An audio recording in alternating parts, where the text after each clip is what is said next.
Bom dia a todos mais uma vez.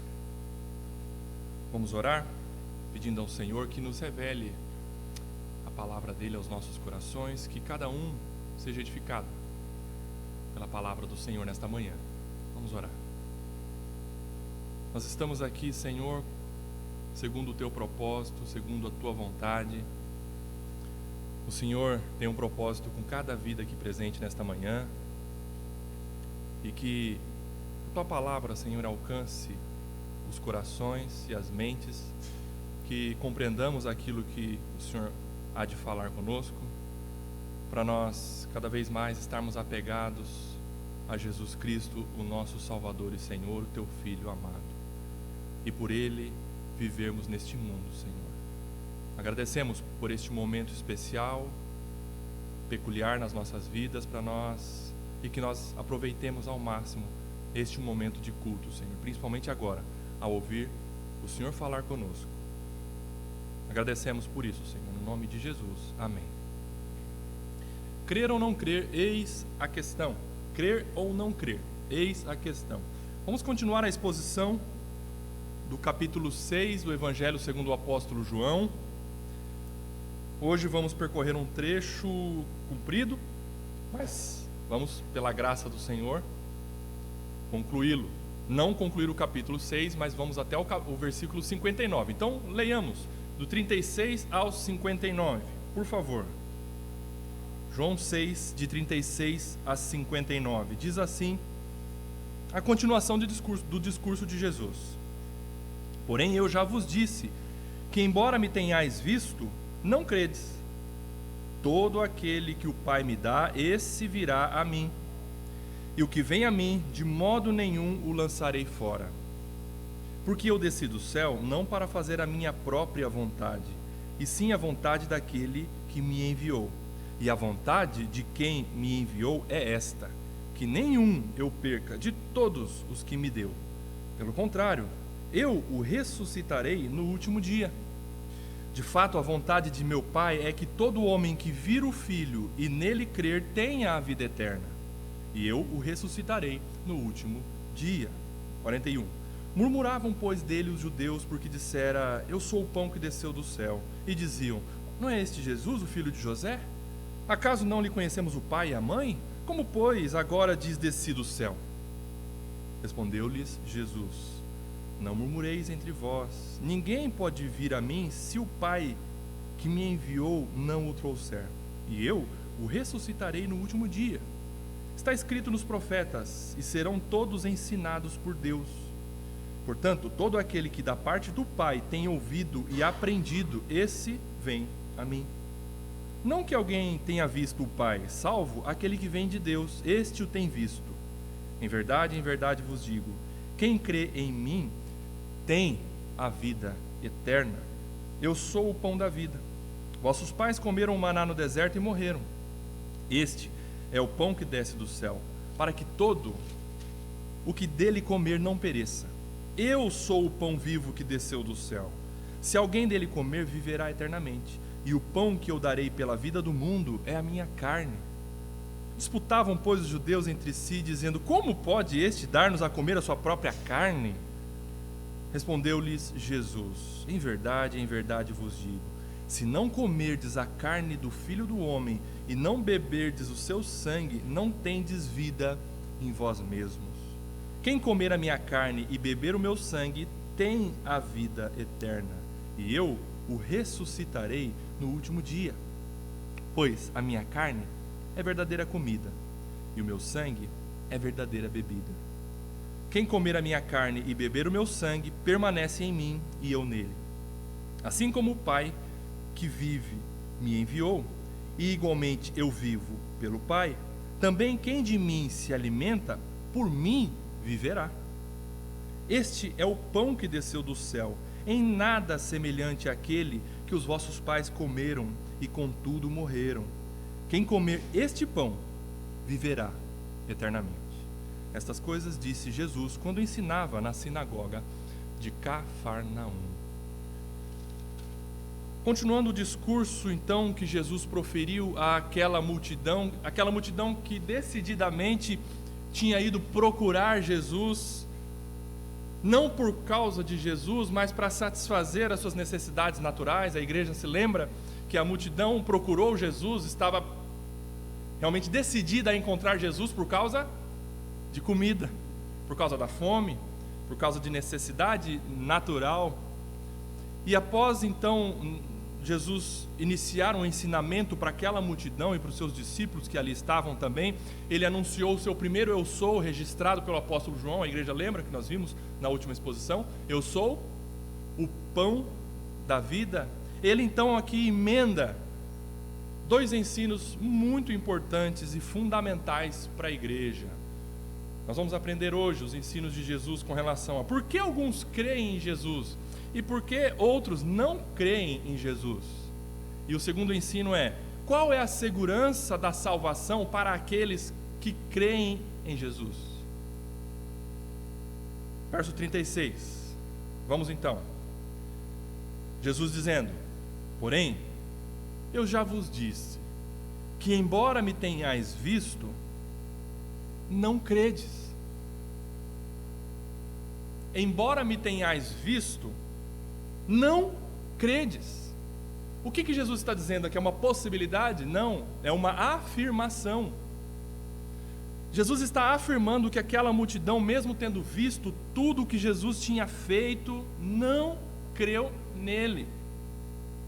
O que acontece então com uma pessoa que, embora tenha visto tudo o que Jesus faz miraculosamente, sinais, prodígios, e ainda se beneficia disso, como foi o caso daquela multidão, essa pessoa não crê nele? Como isso pode acontecer?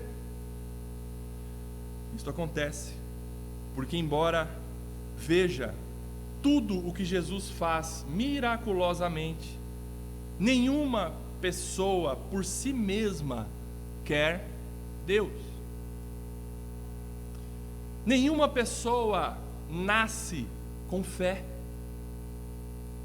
Nenhuma pessoa busca a Deus, como ensina o apóstolo Paulo. Ninguém busca a Deus. Naturalmente, todo ser humano rejeita a luz que veio ao mundo e ama as trevas em lugar da luz. O apóstolo João nos ensinou isso no capítulo 3. Por que rejeitaram a luz que veio ao mundo? Porque amaram mais as trevas.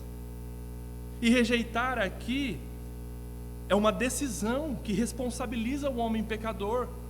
É a junção da soberania de Deus e a responsabilidade humana. Pois naturalmente todos os seres humanos não querem Deus.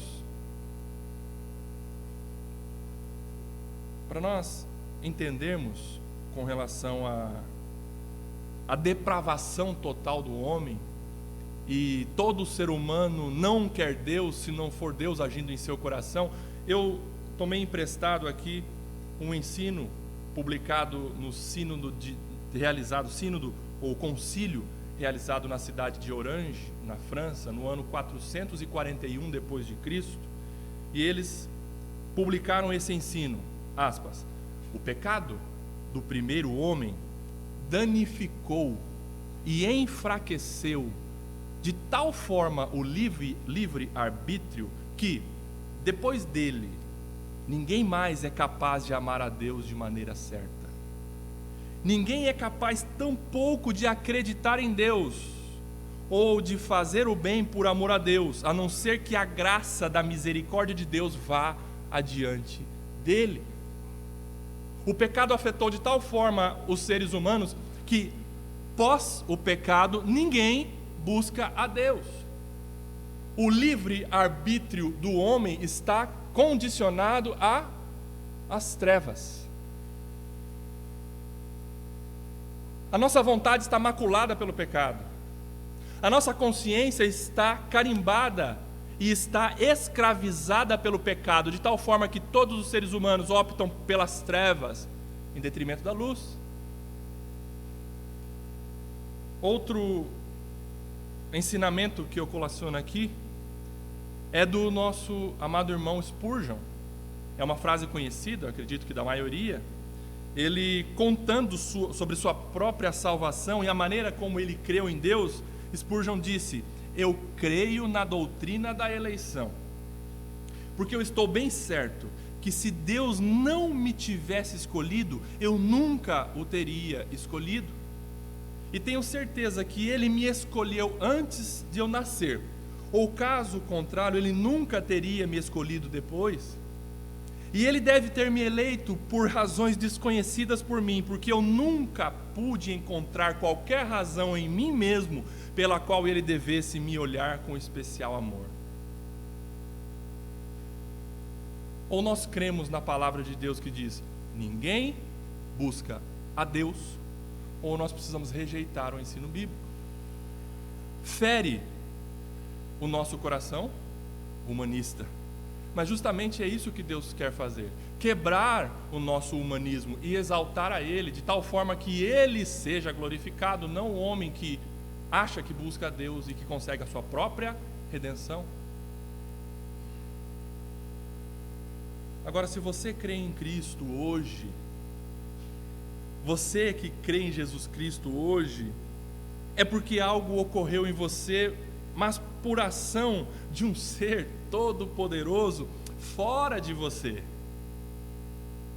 Você crê em Jesus Cristo hoje, glória a Deus por isso, você é uma nova criatura em Cristo Jesus e você foi salvo pela graça de Deus, porque Deus, Pai, agiu fora de você, colocando em você o dom da fé.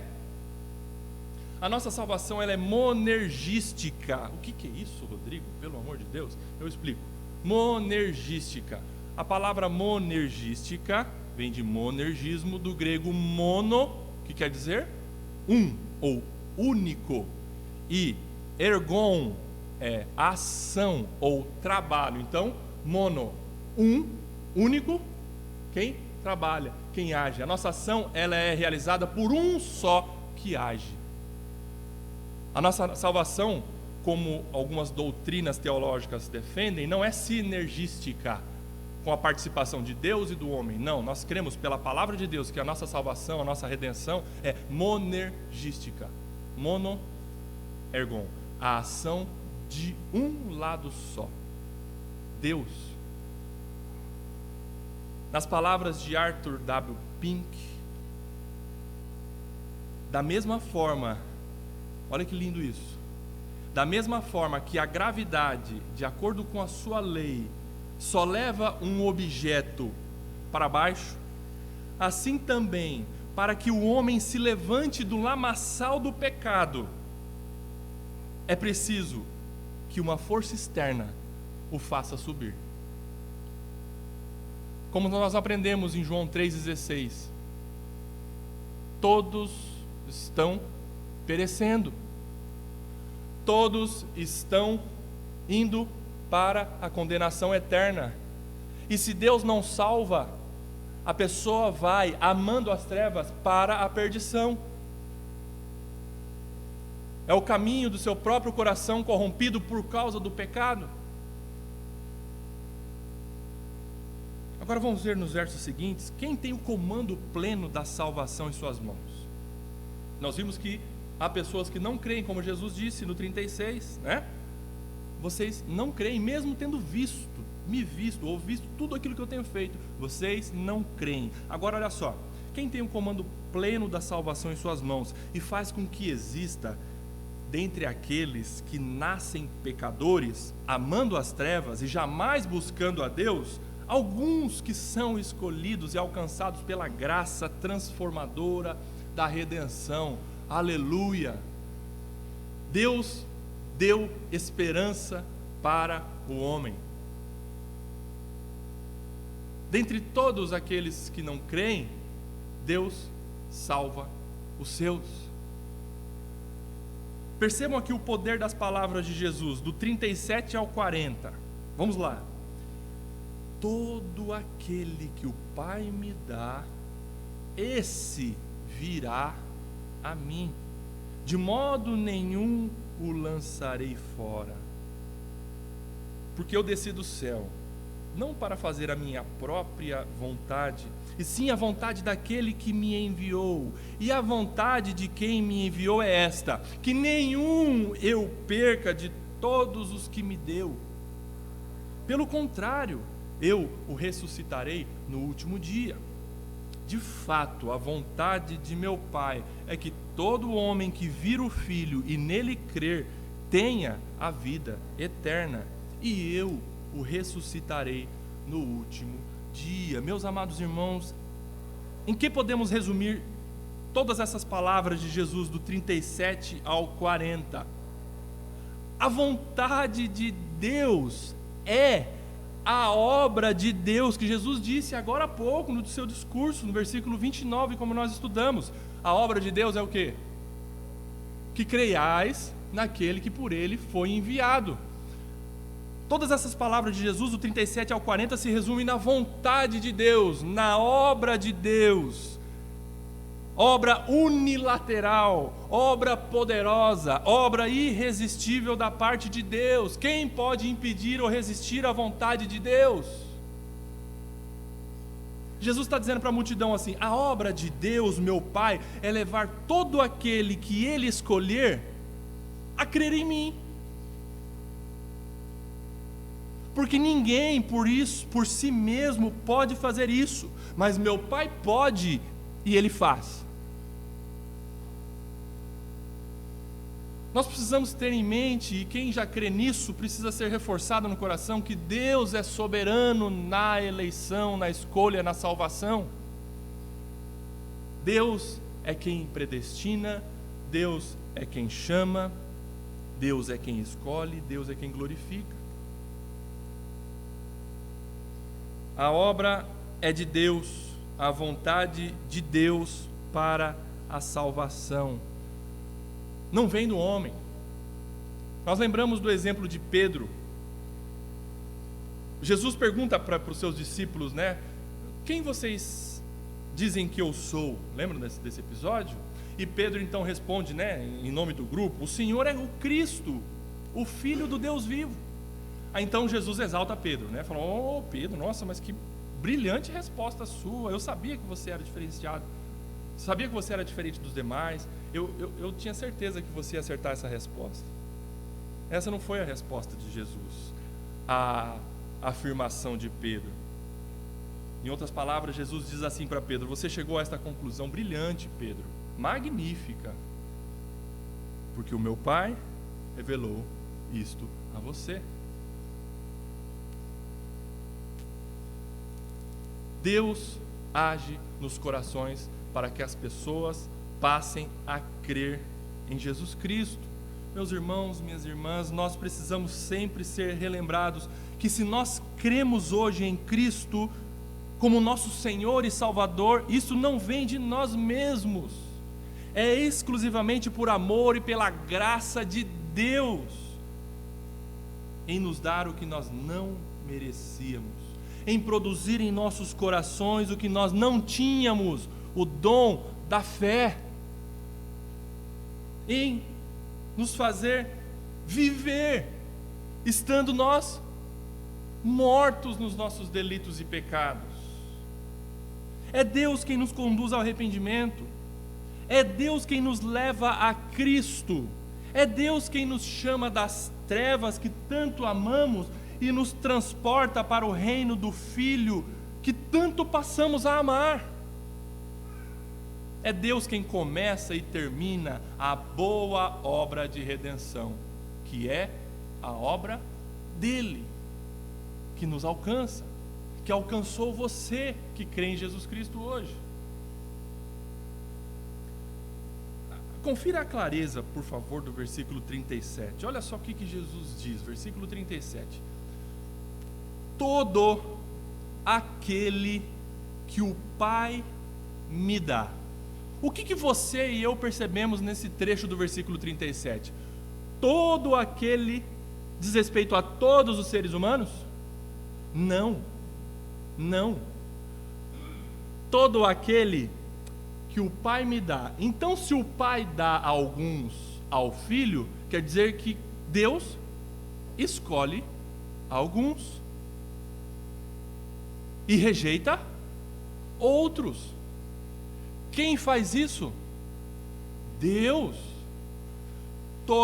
Não são todos os homens, mas dentre aqueles que Deus escolheu e deu ao Filho, nenhum escapa daqueles que o Pai escolheu para o Filho. Aqui está a doutrina da eleição, a doutrina da escolha soberana de Deus na salvação. Esse virá a mim, versículo 37 continua, esse virá a mim, todo aquele que o Pai me dá, esse virá a mim. Qual que é essa doutrina? A doutrina do chamado irresistível. Jesus não está dizendo assim, todo aquele que o Pai me dá, olha, se ele se esforçar, ele chega. Pode acontecer dele escapar, mas eu vou fazer o possível para que ele venha. Perceberam a segurança dessas palavras do Senhor Jesus?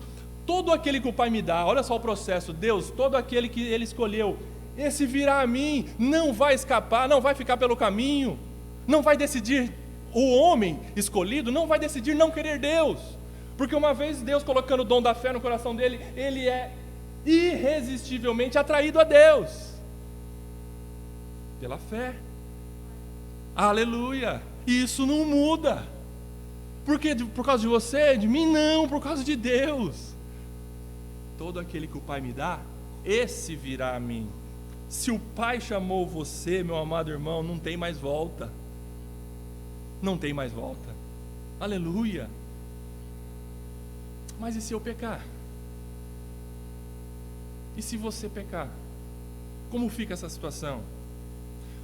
Olha só, quando Jesus recebe você do Pai, você acha que ele coloca uma cláusula, por exemplo, de rescisão contratual? Ou ele usa, por exemplo, o dispositivo do Código de Defesa do Consumidor em te devolver em até 7 dias? Não quero mais você? Eu recebo você do Pai, tudo bem, até aí tudo bem, mas se você fizer isso, aquilo outro, eu devolvo você, porque para mim não serve. Olha só como termina o versículo 37. E o que vem a mim, de modo nenhum o lançarei fora. De modo nenhum o lançarei fora. Você peca? Peca. Eu peco? Peco. Muito mais do que eu queria. Às vezes eu faço coisas que eu falo, por que eu fiz isso? Mas por causa do meu coração corrupto. Mas ainda assim, apesar dos meus pecados, Deus não me rejeita e não me coloca fora da sua escolha. Ele já me salvou e já me escolheu. Ele já te salvou e já te escolheu. E nada impede isso, porque Jesus não lança fora. Qual é a segurança da salvação para você e para mim? Plena, total, irrevogável, inalterável. Você pode colocar todos os adjetivos que você quiser colocar. Não há insegurança na salvação. Por causa de quem? Por causa de Deus. Esta afirmação certeira de Jesus é a garantia da sua e da minha salvação. Porque continuamos pecadores, sim. Mas apesar dos nossos pecados ainda cometidos, Ele é quem convence os nossos corações e nos dá arrependimento através do Seu Espírito Santo, que habita em nós, para nós permanecermos absolutamente seguros e salvos em Cristo. Se você tem o Espírito Santo, Ele convence você e te leva ao arrependimento. O apóstolo Paulo ensina isso aos Romanos. Você não pode ignorar que é Deus que te conduz ao arrependimento. Mas eu vou pecar, irmão. Não é bom que você peque, eu vou dizer isso para você, nem eu. Mas uma vez pecando, nós temos possibilidade de arrependimento, porque é Deus que age em nossos corações para nós voltarmos para Ele, porque o Espírito Santo, que é maior, está em nós, em você que crê em Jesus Cristo como seu Senhor e Salvador. A salvação nunca foi porque nós paramos de pecar, mas apesar de sermos pecadores, fomos salvos pela graça de Deus que nos amou e nos perdoou. Jesus Cristo na cruz pagou o seu e o meu pecado. Mas aí pode surgir uma dúvida, quem sabe, na igreja, nas pessoas: mas Rodrigo, e o fulano, e a cicrana, e o Beltrano? Foi batizado, eu vi. O irmão trabalhou na igreja, o irmão foi presbítero, a irmã ajudava no serviço da igreja, nossa irmã era, pensa numa pessoa bacana, tão devota. O irmão até pregou aqui, mas como assim? O irmão tinha cacuete de crente, ele falava: Jesus te ama e eu também. Eu vi isso. Mas aí o irmão se afastou de Deus, o irmão abandonou Deus e morreu no pecado, sem arrependimento. E aí, Rodrigo, ele perdeu a salvação? Não é possível. Eu vi que ele era um irmão, mas ele se afastou, abandonou Deus e a igreja, não se arrependeu e morreu nos pecados. E aí, Rodrigo? Perdeu, era salvo e agora deixou de ser. Olha só, o que você deve questionar não é se a salvação de Deus falhou para esta pessoa. Deus não falhou ao salvar aquela pessoa, de tal forma que Deus escolheu e falou: nossa, o que eu fiz? Ele me abandonou. Você não deve questionar a salvação, o poder, a eficácia da salvação de Deus na vida da pessoa. O que você deve questionar é se a pessoa foi realmente salva. E isso você vê nos frutos, isso você vê na caminhada, isso você vê na santificação da vida da pessoa. Foi salva ou não foi salva?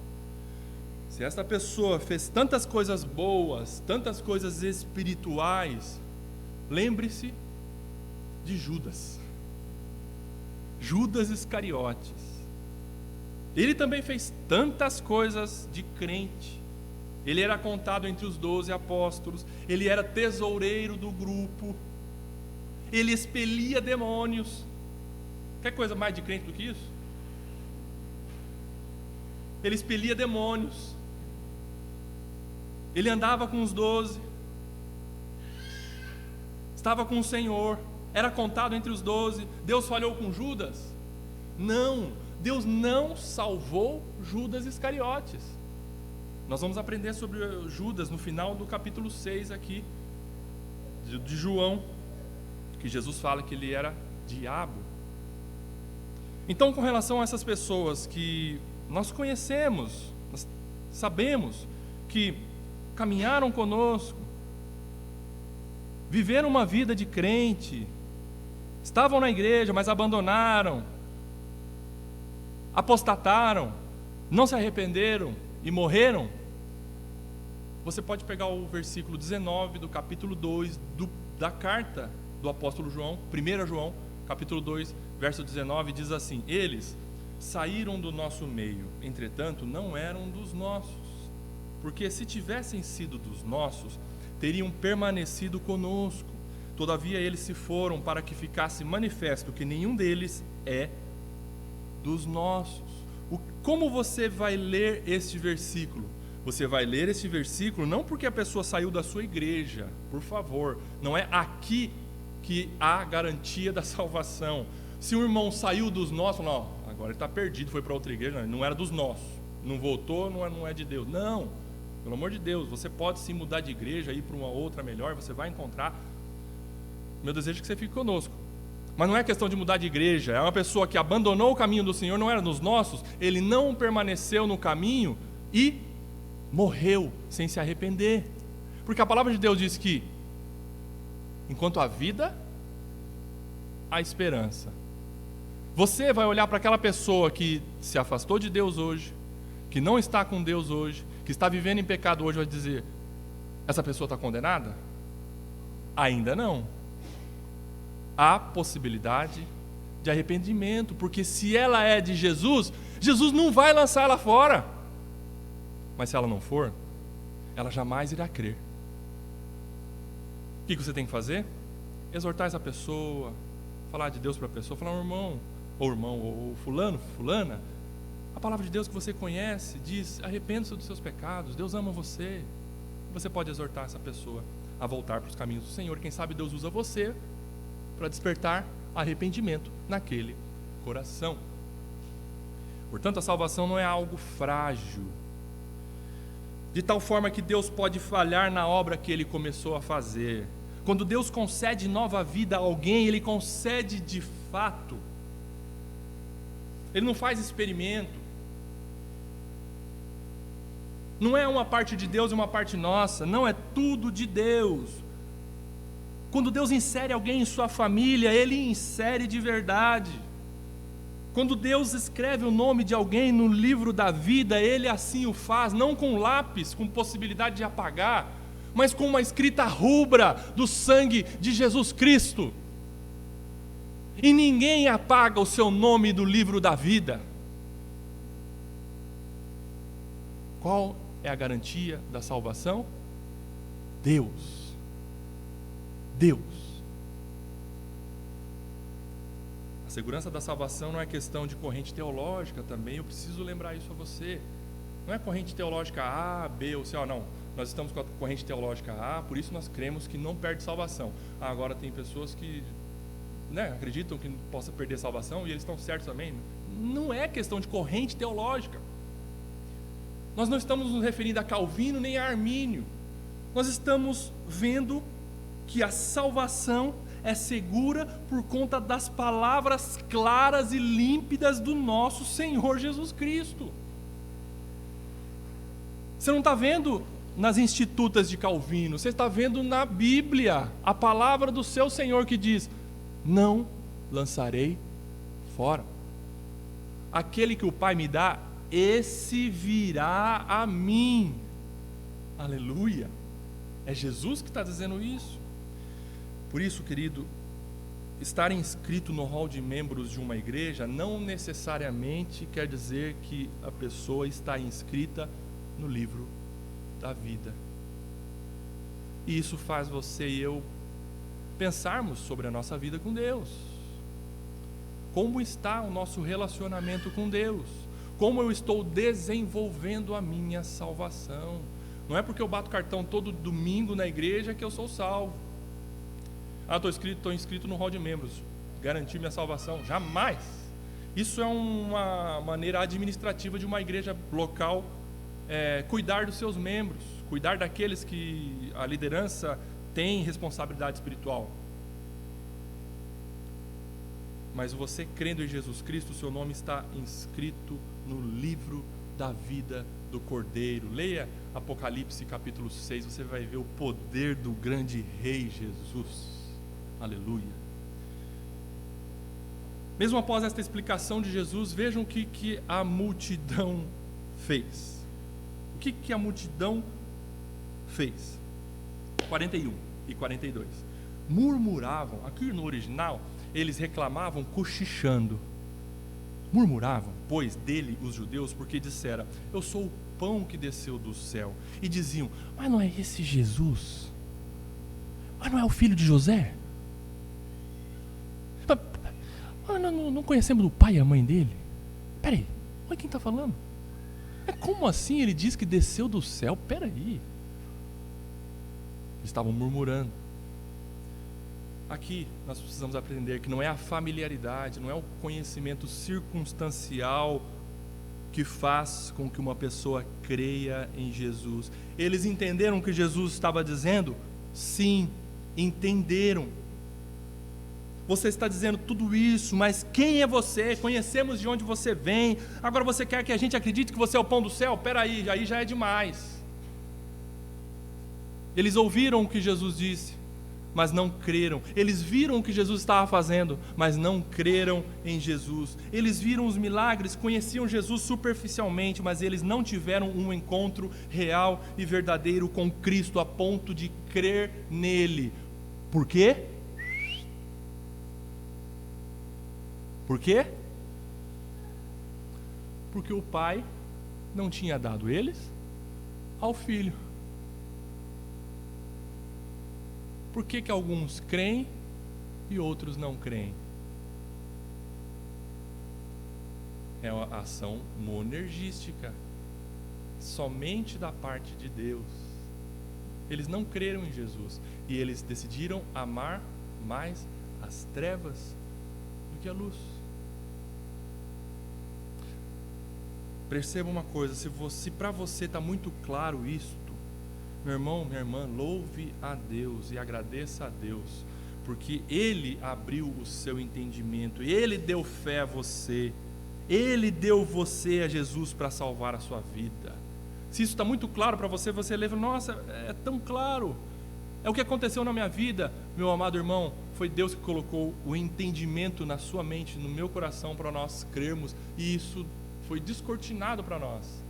Nós passamos da cegueira a ver o Filho e crer nele, porque Deus assim o quis. Aleluia. O que nós temos recebido que nós não tenhamos recebido da parte de Deus?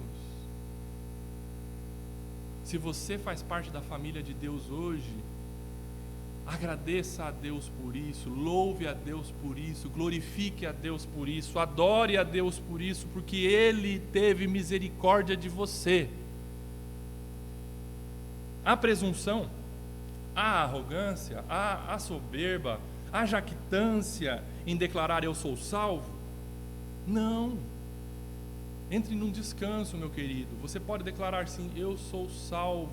Há orgulho da sua parte. Muitas pessoas falam, não, mas só porque aquele povo fala que ele é salvo, mas só eles. Como assim? Eu quero tirar esse peso das suas costas, se você tem. Não há orgulho da sua parte ao declarar, eu sou salvo. Sabe por quê? Declarar isto, a quem puder ouvir, é concordar com as palavras de Jesus e que elas são dignas de inteira confiança. Você vai dizer para as pessoas, eu sou salvo, mas não por causa de mim mesmo, mas porque Deus me escolheu e chegou na minha vida e mudou completamente o meu viver. Deus é glorificado, não você, o escolhido, porque não foi por causa de você. Nós falamos nesse púlpito e, se Deus permitir, nós devemos repetir sempre isso. Não fomos escolhidos por causa das nossas benevolências, porque nós chamamos a atenção de Deus. Nada em nós atraía Deus para a nossa salvação, mas Ele nos escolheu única e exclusivamente porque Ele é bom e amoroso e misericordioso e gracioso, e se não fosse isso, Ele não escolheria você, nem eu. Qual é a segurança da salvação? A segurança da salvação provém daquele que salva, Deus em Cristo Jesus. Aleluia. Encerrando o trecho então, o que Jesus fez? Diante da rejeição, da multidão, as pessoas rejeitaram esse ensino. Falaram, mas quem é você para falar? Quem é você? Eu conheço seu pai, sua mãe, está falando que veio do céu. Peraí, eu estou vendo que você é homem. Conheço sua origem. Jesus mudou a sua fala, então, quem sabe mudando o discurso, quem sabe mudando a argumentação para convencer as pessoas. Não. O que Jesus fez? Ele repetiu quase que na integralidade as suas palavras ditas agorinha há pouco.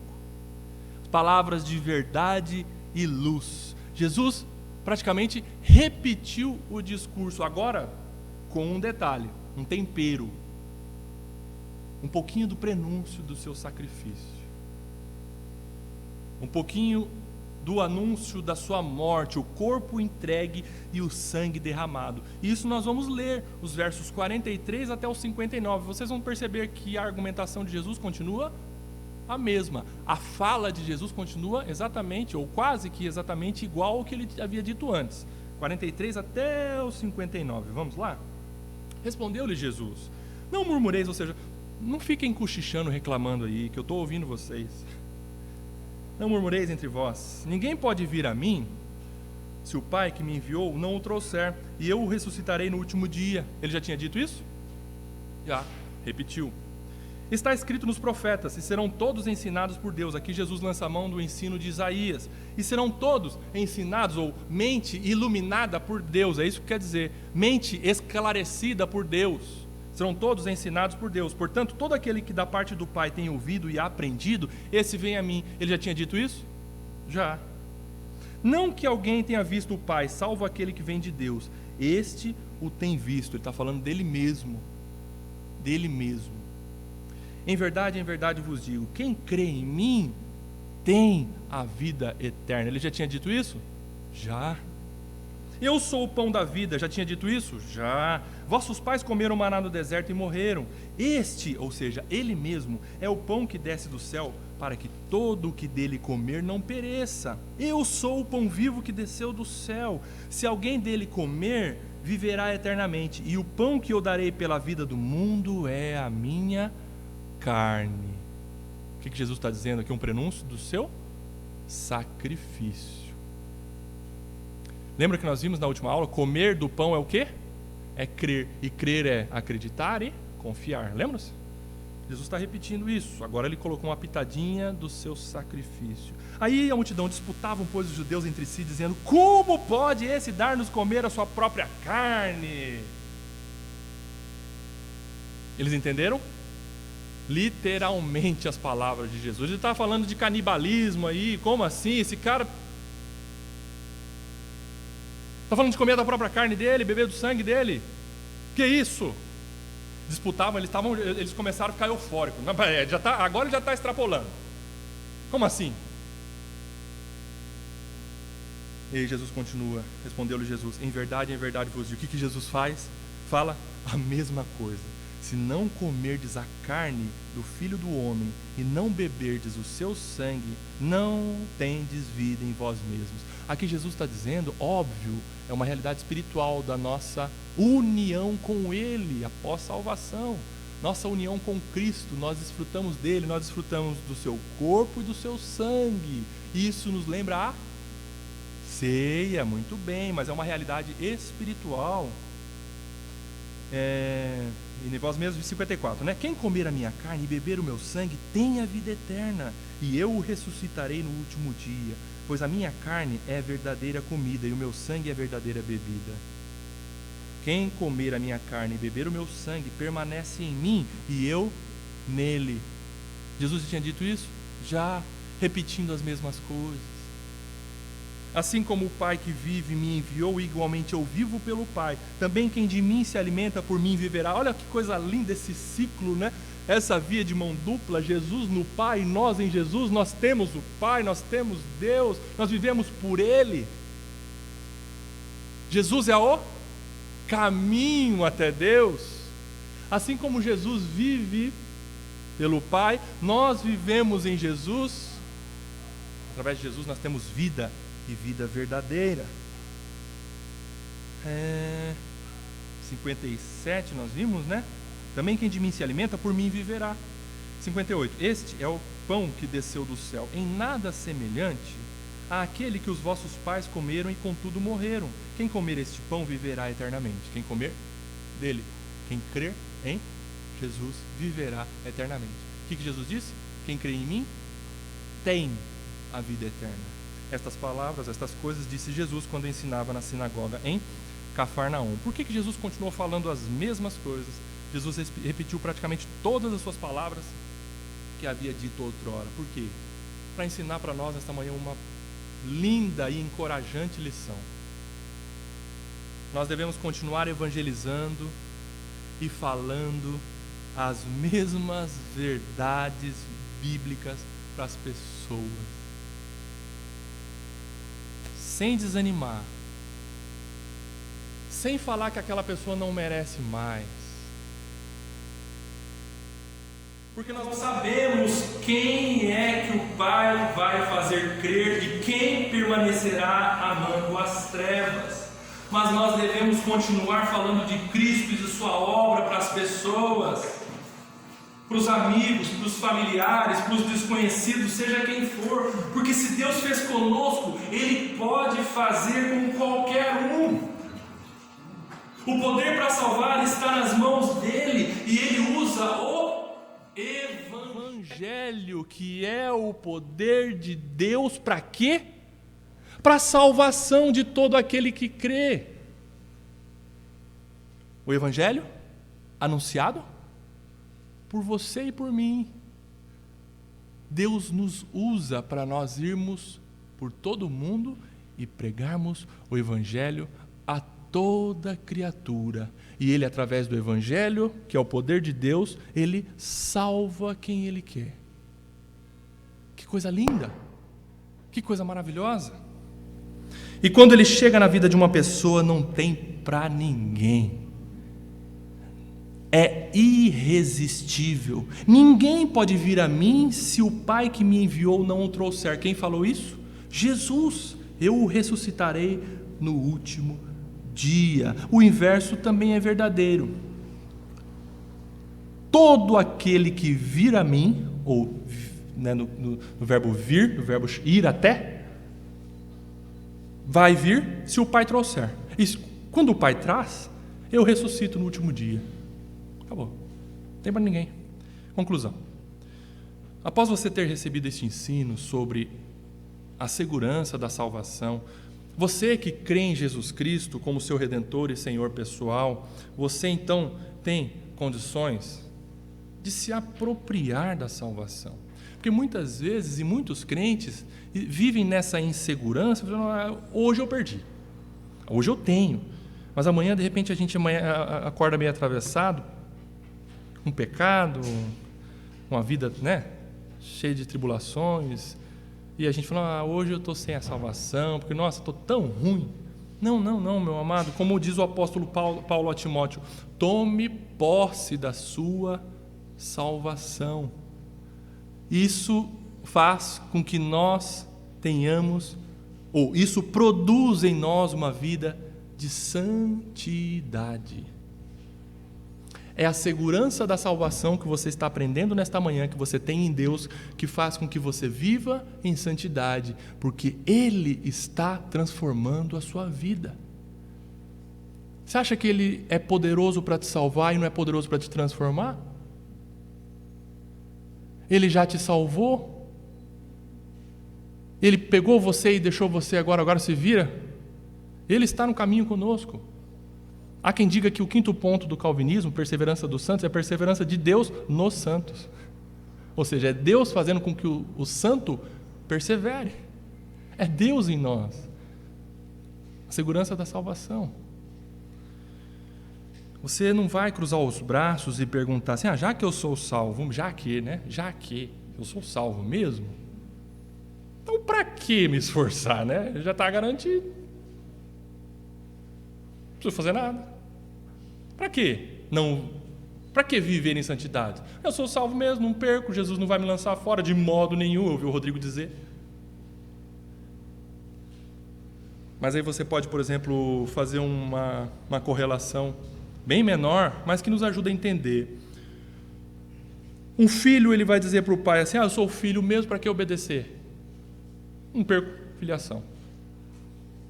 Aí você pode perguntar para o filho, mas você quer que o seu pai, sua mãe, vivam triste? Então mude a pergunta pela afirmação. A partir desse momento que você crê que você não perde a salvação, e realmente isso é verdade, você afirma o seguinte, eu quero viver sem pecar, porque é isto que o meu Senhor quer de mim. É a vida de gratidão, faz com que você se esforce. O apóstolo Paulo ensina muito sobre o esforço na vida cristã, mas o esforço na vida cristã é o reflexo de Deus nos amar. Nós vamos amar a Deus de tal forma que eu quero agradar ao meu Deus. Eu quero viver em santidade, eu quero ser como o meu Senhor, porque Ele já fez tudo por mim, e da minha parte agora na caminhada pelo Espírito é viver em santidade, é isso que eu quero. Aquela pessoa que foi verdadeiramente salva, ela não ama mais o mundo, ela não se conforma mais com as coisas deste mundo. Quando ela tropeça e cai em pecado, esta pessoa não permanece caída, ela tem urgência em voltar para Deus em arrependimento. Para o salvo, o pecado é um acidente de percurso, não é uma prática corriqueira. Deve ser assim na sua e na minha vida. Para o salvo, ele deve abominar o pecado. Sabe por quê? Porque Deus abomina. Nós devemos amar o que Deus ama. Isso aqui é a lição de EBD. Amar o que Deus ama e odiar o que Deus odeia. EBD infantil. Deus ama, você ama. Deus odeia, você deve odiar. O que Deus odeia? O pecado. Deus abomina o pecado. Para quem foi verdadeiramente salvo, o pecado incomoda. E ele não se torna uma prática inofensiva. Para você, para mim, que somos salvos e nós pecamos, essa prática, quando você peca, isso fica ofendendo a nossa consciência.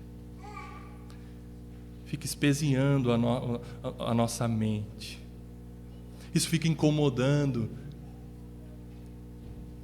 E o pastor Marcos, o pastor Newton, diversas vezes falam aqui de púlpito, é a luzinha vermelha no painel, né?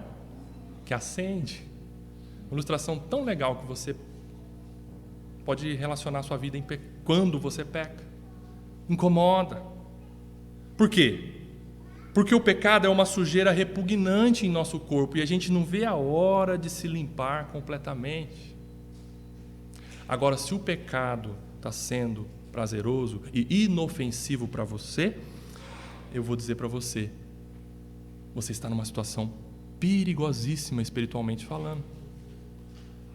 Se você está tendo prazer em viver no pecado, isso é muito grave. Nós não estamos isentos de pecar, mas quando pecamos, nós devemos buscar de Deus arrependimento e voltar para Ele. Não é gostoso o prazer do pecado. Ou pelo menos, quando é num momento curto, como diz o escritor aos Hebreus. Os prazeres transitórios do pecado. Mas você que vive em espírito vai ficar incomodado e você vai querer Deus, vai querer se arrepender, vai querer se limpar, vai querer confessar, eu preciso fazer alguma coisa porque eu não quero ficar nesse pecado, Senhor, eu não estou aguentando mais, não estou dormindo, não estou vivendo. É o que Davi escreveu, né? Enquanto calei os meus pecados, os meus ossos se secaram, eu fiquei doente por dentro, não vivia, eu estava amarrado com aquilo, mas quando eu confessei, comecei a voar. O apóstolo Paulo diz isso no final do capítulo 7 de Romanos. Nós somos pecadores, desventurado, miserável homem que sou, quem vai me livrar do corpo dessa morte? Ou seja, quem vai me livrar desse corpo pecaminoso? Eu não vejo a hora de sair desse corpo falível e pecaminoso e ter um corpo perfeito sem pecado. Eu não quero viver sempre pecando. É isso que o apóstolo Paulo ensina no capítulo 7 de Romanos. O pecado tem que ser ofensivo à nossa consciência. Tem que ser. E você que ainda não se entregou a Cristo Jesus, você presente nesta manhã, você que nos ouve, não se entregou a Cristo Jesus, não se rendeu a Ele, não confessou que está arrependido de sua vida sem sentido, uma vida sem Deus, o que impede de se lançar a Ele neste momento? Se Deus está falando ao seu coração, e é o Espírito Santo de Deus que sopra, e o Espírito Santo vai onde quer, pode estar soprando no seu coração, no seu ouvido nesta manhã, renda-se a Ele. Declare que você crê em Jesus Cristo e em tudo o que Ele fez por você na cruz, morrendo em seu lugar para perdoar os seus pecados e dar a você uma vida com sentido neste mundo, garantindo a você a vida eterna. Quem sabe após ser convencido, você que não crê em Jesus ainda, e nesta manhã fala, eu quero Jesus, eu creio nele, e Ele fez tudo por mim. Quem sabe você tendo esta convicção pelo Espírito soberano de Deus, você possa pedir o seu batismo, para que você seja batizado no nome do Pai, do Filho e do Espírito Santo. Aleluia. Porque o chamado de Deus é irresistível. Meus amados, se você está em Cristo, você está seguro. Se você está em Cristo, tome posse dessa posição que você está, o apóstolo Paulo ensina. Você está em Cristo, guardado nele, seguro nele. assentado nas regiões celestiais em Cristo Jesus. Você tem todas as bênçãos espirituais que Deus tinha que te dar, você já tem em Cristo Jesus. Aproprie-se disso, meu querido. Isso vai fazer com que inunde paz no seu coração e descanso a sua alma. Nada tira você de Deus. Seja tribulação, ou fome, ou angústia, ou nudez, ou espada, ou doença, nada separa você do amor de Deus que está em Cristo Jesus, porque Jesus diz: não lançarei fora, você é meu porque o Pai me deu, e nós vamos assim até o fim, porque eu garanto isso a você. Louvado seja Deus. Toda a honra e toda a glória seja dada a Jesus Cristo, o nosso Senhor e Salvador. Salvação é de Deus, tenha certeza da vida eterna. Você terá a vida eterna? Jesus diz para você nesta manhã: aquele que crê em mim tem. Eu já dei esse exemplo. Eu tinha, eu terei, ou eu tenho esse copo na minha mão? Eu tenho esse copo na minha mão, é presente. Quando você declara: eu tenho a vida eterna, você tem a vida eterna hoje, que crê em Jesus Cristo. Tenha certeza da salvação e da vida eterna, porque a vontade de Deus é que nenhum Jesus perca de todos os que deu ao Filho. Pelo contrário, Jesus ressuscitará todos os seus no último dia, para a glória eterna.